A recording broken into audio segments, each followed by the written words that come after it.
From 1890 to 1955, approximately 200 Chinese immigrants were buried at China Row in Helena, Montana.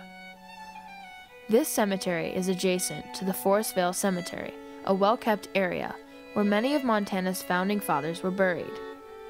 China Row is littered with a broken altar, pieces of pottery, and fragmented tombstones, some of which have had their bodies exhumed.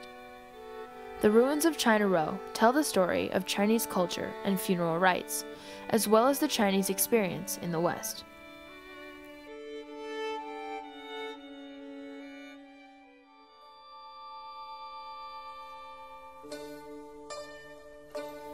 In the 19th and 20th centuries, the state of Montana was home to a sizable community of Chinese immigrants.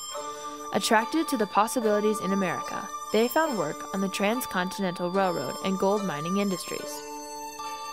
3/4 of Chinese immigrants sought work in California. However, mining companies only employed a third of them. The Chinese dispersed throughout the country, settling in every major mining area in the West. Faced with opposition from labor unions, anti-Chinese laws emerged, making continued employment in mining difficult. Chinese immigrants began opening laundromats and restaurants in hope of earning enough money to return to their home villages. The Chinese contributed greatly to Western economy, but were met with disdain from white American and European laborers who believed the Chinese were polluting American society. Due to lengthening times of stay, many Chinese spent the rest of their lives in America.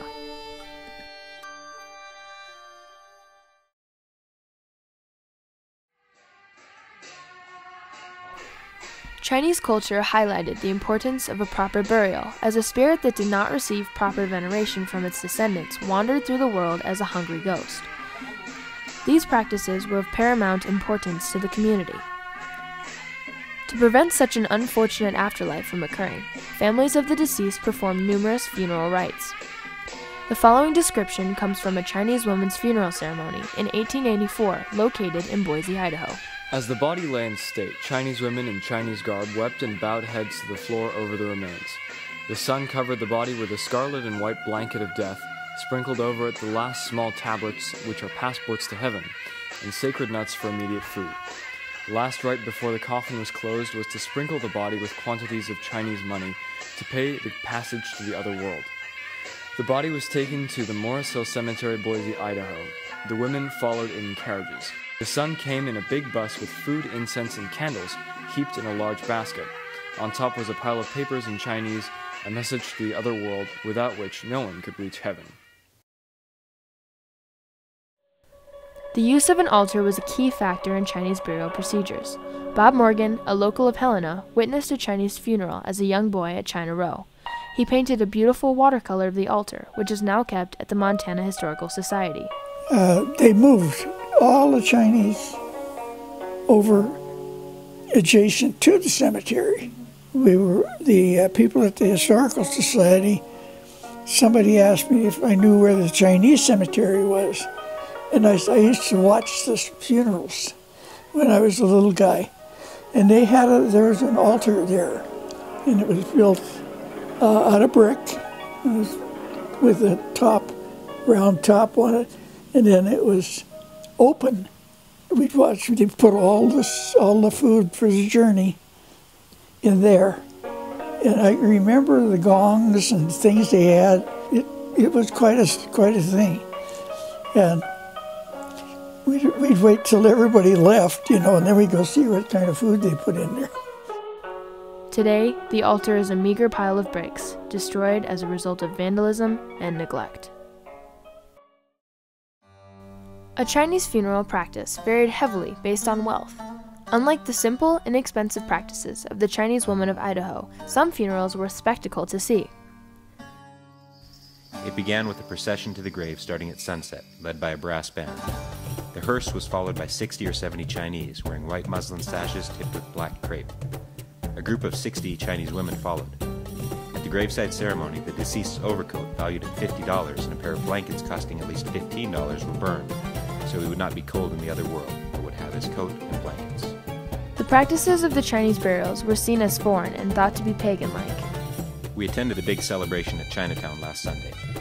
What we didn't understand about the ceremonies would make a very large book. This distrust caused the Chinese to have areas of burial separate than other cemeteries. Similar to China Row was a cemetery in Colma, California. Cultural differences between the Chinese and non-Chinese communities precluded the burial of Chinese bodies in the Fifth Street cemeteries, now Pioneer Park. A Chinese necropolis was different in many ways. A south-facing slope was preferred as it was believed to be rich with qi, a vital energy thought to flow through sites, while slow-moving water around the burial ground brought good luck. According to the principles of feng shui, a good graveyard was protected from evil winds and exposed to good winds, have a good view, be near water, and be in harmony with its surroundings. Graves were oriented north to south.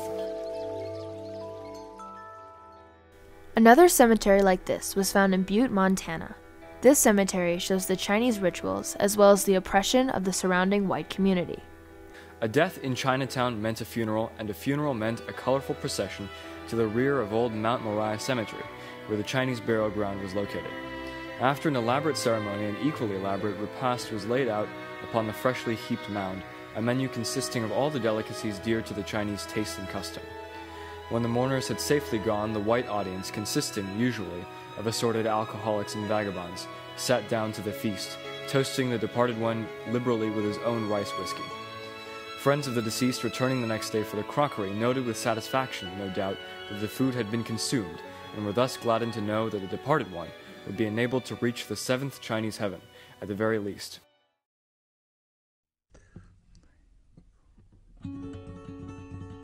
After burial, the process to a fulfilling afterlife was not yet over.